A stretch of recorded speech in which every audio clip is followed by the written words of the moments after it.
बेटा आज हम लोग जो टॉपिक पढ़ेंगे वो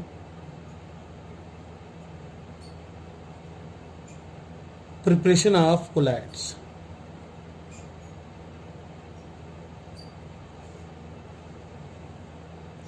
पिछले क्लास में हम लोग बेटा कोलैट्स के डेफिनेशन, कोलैट्स के क्लासिफिकेशन डिटेल में पढ़ चुके हैं। तो आज हम लोग प्रिपरेशन की बात करेंगे। प्रिपरेशन ऑफ कोलैट्स बेसिकली हम उन कोलैट्स की बात करते हैं जो हाइड्रोफोबिक हो, क्योंकि hydrophilic colloids can be simply prepared by the mixing suitable dispersion medium. उसको सुटेबल डिस्पर्सन मीडियम मिक्स करके हम सिंपली बना लेते हैं, तो इसलिए ये बेसिकली हाइड्रोफोबिक कोलैट्स के लिए ही है। इसमें जो बेटा तीन मेथड्स बेसिकली हैं, तीन इंपॉर्टेंट मेथड है। First one is a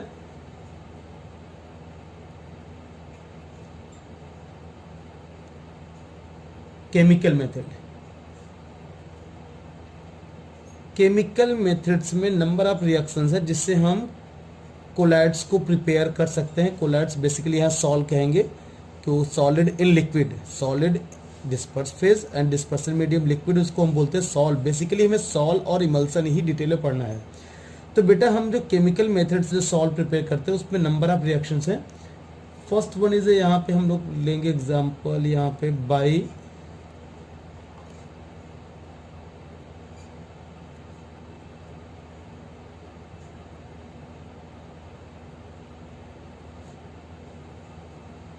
double decomposition. इस मेथड में क्या होता है बेटा, आर्सेनिक ऑक्साइड को जब हम रिएक्ट कराते हैं हाइड्रोजन सल्फाइड से, तो arsenic oxide hydrogen sulphide react करके डबल डिकम्पोजिशन रिएक्शन होगा, यानी कि दोनों में रिप्लेस होंगे। तो बनेगा क्या, AS2S3, ये एक सॉल है, एंड 3H2O। दूसरा इसमें तरीका क्या है, बाई ऑक्सीडेशन। ऑक्सीडेशन बेटा इसमें H2S को ही हम ऑक्सीडाइज करते हैं सल्फर साल में, और H2S को हम कई तरीके से ऑक्सीडाइज कर सकते हैं। जब H2S को हम रिएक्ट कराएंगे ब्रोमीन से तो भी ये सल्फर देगा, एंड 2HBr, ये सल्फर सॉल है यहाँ पे, यानी कि उसके पार्टिकल की साइज कोलाइडल रेंज में है। H2S को हम ऑक्सीडाइज करते हैं सल्फर डाइऑक्साइड से, तो सल्फर डाइऑक्साइड H2S को ऑक्सीडाइज करता है सल्फर सॉल में, and 2H2O।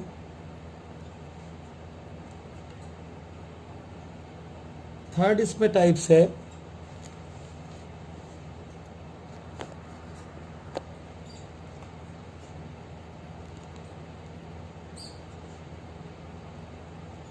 By the reduction.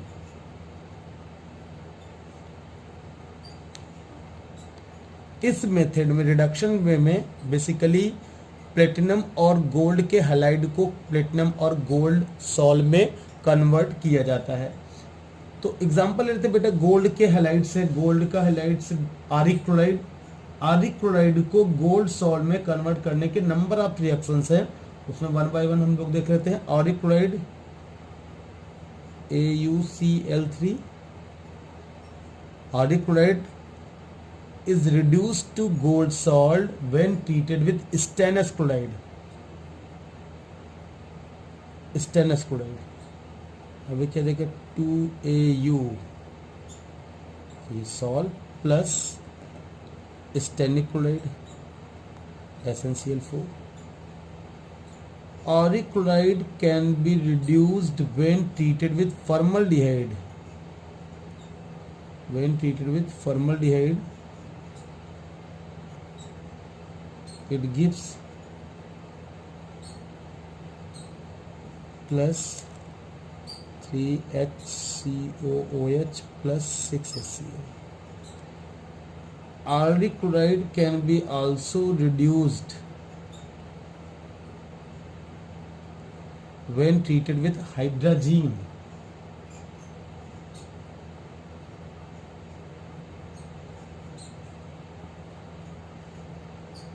For AU ये सॉल है, plus 3HCOOH, 6HCl। Auric chloride can be also reduced when treated with hydrazine. 4Au ये सॉल है, plus 3HCOOH, 6HCl। Auric chloride can be also reduced when treated with hydrazine. 4Au ये sol है, plus 3HCOOH, 6HCl। 12HCl + 3N2।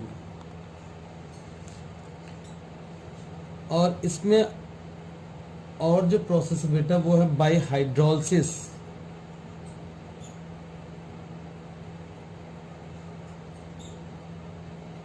Hydrolysis में ferric chloride, aluminium chloride, इन सब के salt को जब water से हाइड्रोलाइज करते हो तो करस्पॉन्डिंग मेटल हाइड्रोक्साइड का सॉल बनता है, ferric hydroxide salt + 3HCl, metal hydroxide का सॉल्ट। जनरली ये वाटर में इनसॉल्युबल होता है, लेकिन जब हम इसकी हाइड्रोलिसिस कराते हैं, अब हाइड्रोलिसिस में अभी आगे हम बताएंगे टॉपिक, यहाँ पे एक स्मॉल अमाउंट इलेक्ट्रोलाइट होना चाहिए तभी ये सॉल्ट में कन्वर्ट होएगा। दूसरा इसमें मेथड है बेटा, second method,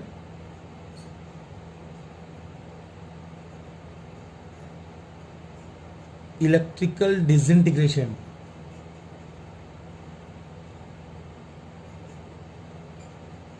electrical disintegration, or this one is also known as Brady's arc method.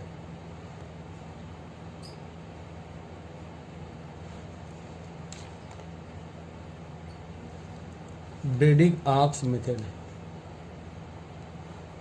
Beta, this process involved dispersion as well as condensation. इसमें जो कोलाइडल साल्ट बनते हैं वो किसके बनते हैं? मेटल्स के बनते हैं, such as gold, platinum, silver. इन सब के मेटल्स के अगर सॉल्ट प्रिपेयर करना है, कोलाइडल पार्टिकल प्रिपेयर करना है, तो इसमें सबसे बेटर मेथड है इलेक्ट्रिकल डिसइंटीग्रेशन और ब्रेडिग आर्क्स मेथड। ये बेटर मेथड क्यों है बेटा? इसमें देखो, इसमें हम क्या करते हैं, एक आइस बाथ कंटेनर में ही वो कंटेनर पुट करते हैं जिसमें सुटेबल डिस्पर्सन मीडियम होता है। यहां आइस क्यूब्स होते हैं।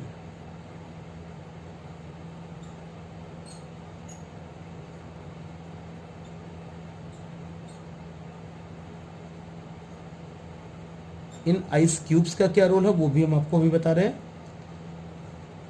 बेटा, जिस भी मेटल्स का हमें सॉल्ट बनाना है, उस मेटल के इलेक्ट्रोड को सुटेबल डिस्पर्सन मीडियम में हम इमर्स करते हैं,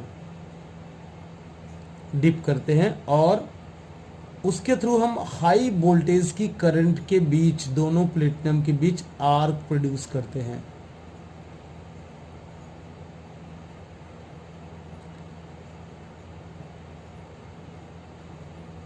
ये मेटल इलेक्ट्रोड है, और मेटल इलेक्ट्रोड को बेटा यहाँ हाई वोल्टेज की करंट के बीच जब इसको वहाँ उस सुटेबल डिस्पर्सन मीडियम में स्ट्रक कराते हैं between the both the electrode, तो यहाँ एक आर्क प्रोड्यूस होगी जिसके कारण it produce intense of heat, बहुत ही हीट एनर्जी प्रोड्यूस होती है, जिससे हीट एनर्जी प्रोड्यूस होने से जो मेटल्स हैं वो वेपराइज होंगे, डिस्पर्स होंगे। वेपर तो होगा नहीं क्योंकि एक सुटेबल डिस्पर्सन मीडियम है, उस डिस्पर्सन मीडियम में डिस्पर्स होंगे और इस आइस बात के कारण कंडेंस होंगे, और इनके पार्टिकल की साइज कोलाइडल रेंज में आ जाती है, क्योंकि इलेक्ट्रिक स्टार्किंग इस जो आपके आर्क प्रोड्यूस हुआ हाई वोल्टेज करंट पे, तो जिसके कारण यहाँ हीट एनर्जी के कारण ये मेटल यहाँ पे वेपराइज होते हैं, वेपराइज होंगे, वेपराइज जैसे ही होंगे इसमें डिस्पर्स कर जाएंगे, और डिस्पर्स करते फिर आइस बात के कारण वो कंडेंस करेंगे, इनकी पार्टिकल की साइज कोलाइडल रेंज यानी कि 10⁻⁷ सेंटीमीटर टू 10⁻⁴ सेंटीमीटर के रेंज में आ जाती है, तब वो कोलाइड जैसा बिहेव करते हैं। थर्ड मेथड है बेटा, आपका जो थर्ड मेथड है वो है peptization.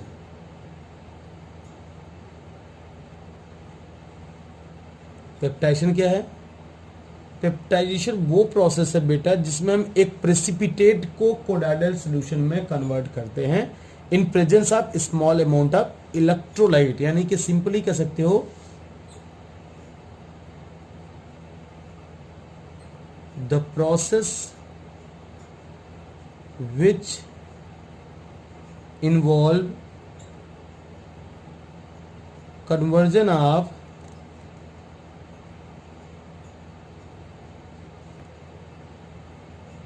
precipitate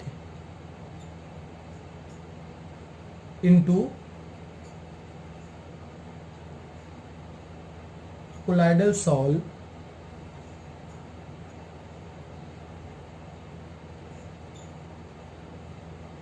in presence of a small amount of electrolyte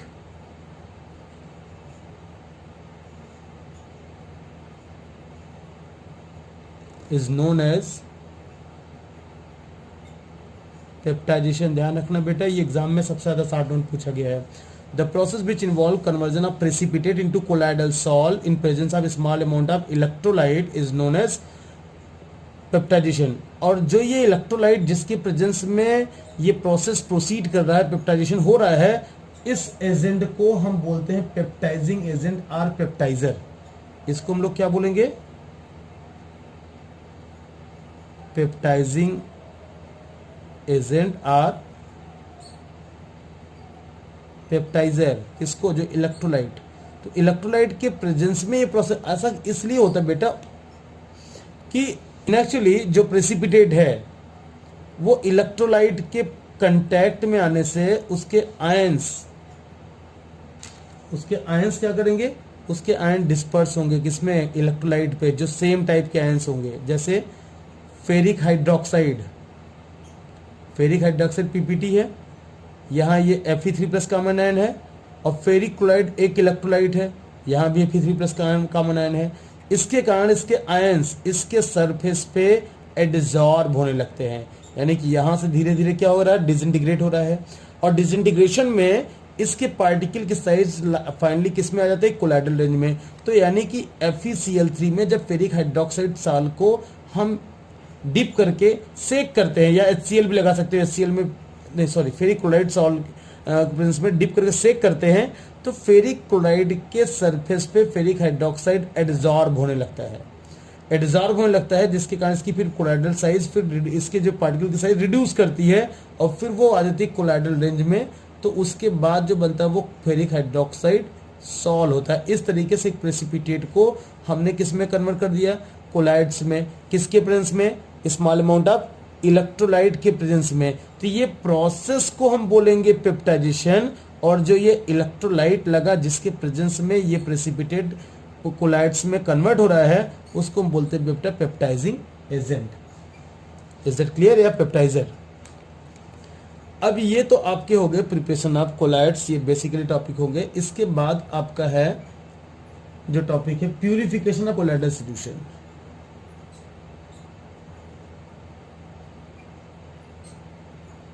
purification of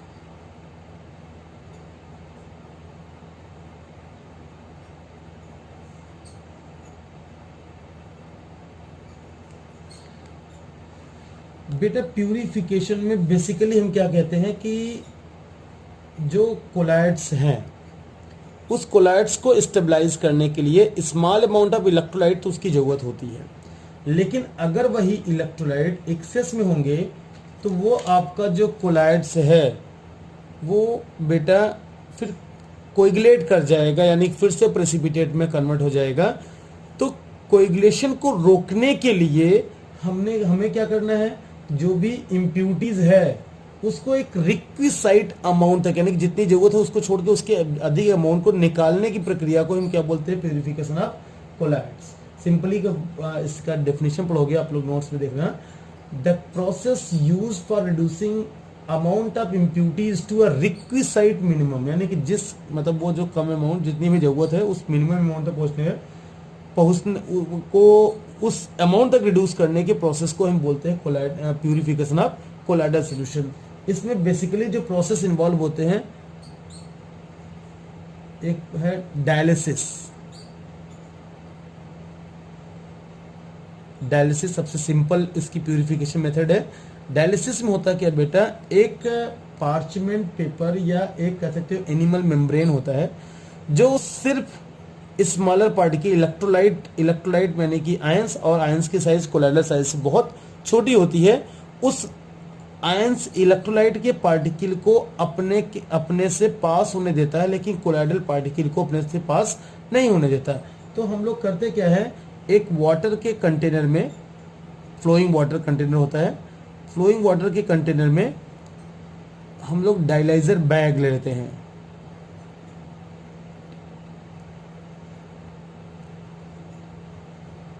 dialyser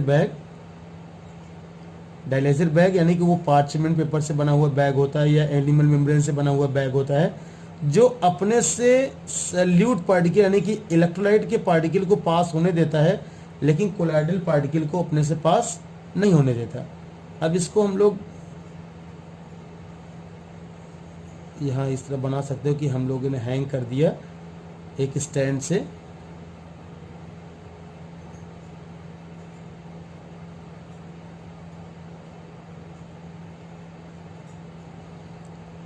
यहां से वाटर इन हो रहा है, वाटर, अब इसमें ऑलरेडी कोलाइडल पार्टिकल है,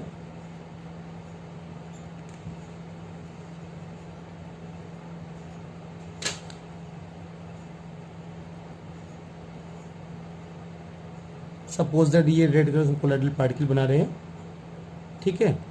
तो बेटा जब हम वाटर में इसको वॉश करेंगे, वाटर के पार्टिकल बहुत छोटे होते हैं, वो इस डायलाइजर बैग से इनसाइड जाएंगे, और जो आयंस हैं जो बहुत छोटे हैं वो उस वाटर में डिजॉल्व होंगे, और वाटर दूसरी तरफ वाटर यहाँ आउट हो रहा है, तो वाटर फ्लो के साथ वो जो इलेक्ट्रोलाइट के पार्टिकल उसमें प्रेजेंट हैं वो डिजॉल्व होके बाहर निकल जाते हैं। इस तरीके से हम इसको काफ़ी हद तक प्यूरिफाई कर लेते हैं, यानी कि इम्प्यूरिटीज़ को, एक्सेस ऑफ इलेक्ट्रोलाइट को हम रिमूव कर देते हैं, एक्सेस ऑफ इलेक्ट्रोलाइट को यहाँ से रिमूव कर देते हैं, ठीक है। तो ये प्रोसेस, सिंपल प्रोसेस डायलिसिस में यही होती है। अब आता है इलेक्ट्रोडायलिसिस। डायलिसिस प्रोसेस बहुत स्लो होती है, लेकिन इसको स्पीड अप देने के लिए हम क्या करते हैं, इलेक्ट्रोडायलिसिस इज सिंपल डायलिसिस ही है, बस उसमें करते क्या है बेटा, यहाँ पे हम इसी में हम समझा दे रहे हैं, यहाँ पे हम लोग क्या करते हैं, इलेक्ट्रोड्स लगा देते हैं, इलेक्ट्रोड्स लगा देते हैं। इलेक्ट्रोड ये सपोज दैट एनोड है और ये कैथोड है, ठीक है। तो बेटा जब इलेक्ट्रोड लगाएंगे तो इसमें, क्योंकि यहाँ एक्सेस में इलेक्ट्रोलाइट है, इलेक्ट्रोलाइट अगर वाटर में डिजॉल्व हुआ तो आयनाइज होगा कंस्टिट्यूएंट आयंस में।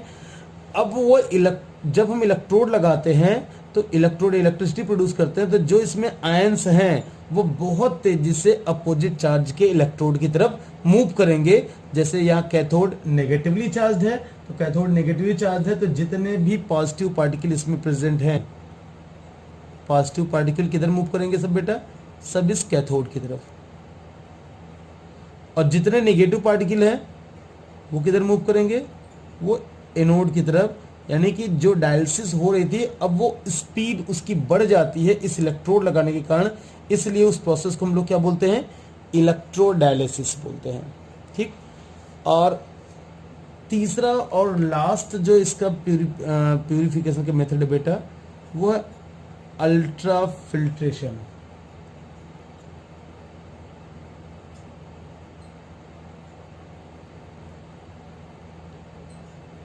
अल्ट्रा फिल्ट्रेशन में जो हम प्यूरिफाई करते हैं उसका परसेंटेज प्योरिटी बहुत ही ज़्यादा होती है।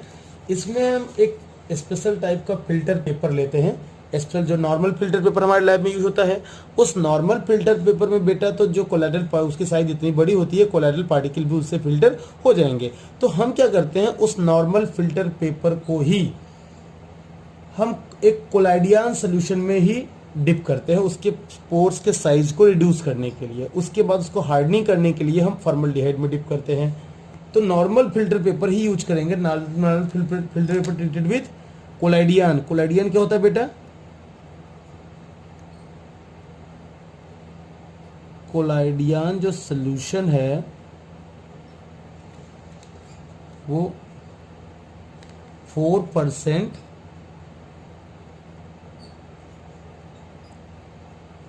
solution of nitrocellulose in a mixture of alcohol and ether। इसको हम बोलते हैं कोलाइडियन सोल्यूशन। जब इस कोलाइडियन सोल्यूशन में नॉर्मल फिल्टर पेपर को डिप करेंगे तो उसकी पोर्स की साइज रिड्यूस कर जाएगी, फिर उसको फिर से हार्डनिंग करने के लिए हम फॉर्मल्डिहाइड में डिप करते हैं, जिसके कारण वो फिर हार्ड हो जाता है। अब क्या करते बेटा, उसको हम नॉर्मल जैसे हम लेबोरेटरी में कोई चीज़ फिल्टर करते हैं उसी तरह नॉर्मल फिल्टर की तरह हम कोलाइडल सोल्यूशन को उसमें मतलब उसके फिल्टर पेपर फनल में डालेंगे, जिसमें वो तुम्हारा जो फिल्टर पेपर जो कोलाइडल सोल्यूशन में डिप किया हुआ फिल्टर पेपर है उसको हम रखेंगे, जिसके कारण जो भी इलेक्ट्रोलाइट्स हैं वो पूरी तरीके से उसमें रिमूव हो जाते हैं। वो प्रोसेस बहुत ही स्लो होता है, तो उसको स्पीड अप करने के लिए नीचे संक्शन पंप लगाते हैं जो शक करके आयंस को तेज अपनी तरफ पुल करता है। जो पार्टिकल शक करेगा तो जो पार्टिकल उस filter paper special life filter paper जो कोलाइडल सोल्यूशन में डिप करने के बाद बना हुआ है उससे इलेक्ट्रोलाइट के पार्टिकल थ्रू आउट बाहर निकल जाते हैं। अब उसमें बचता है केवल कोलाइडल पार्टिकल। फिर बाद में सुटेबल डिस्पर्सन मीडियम में थोड़ा सा इलेक्ट्रोलाइट उसमें ऐड करना पड़ता है, क्योंकि इस मेथड से पूरी के पूरी तरीके से जो इलेक्ट्रोलाइट पार्टिकल हैं वो उससे रिमूव हो जाते हैं।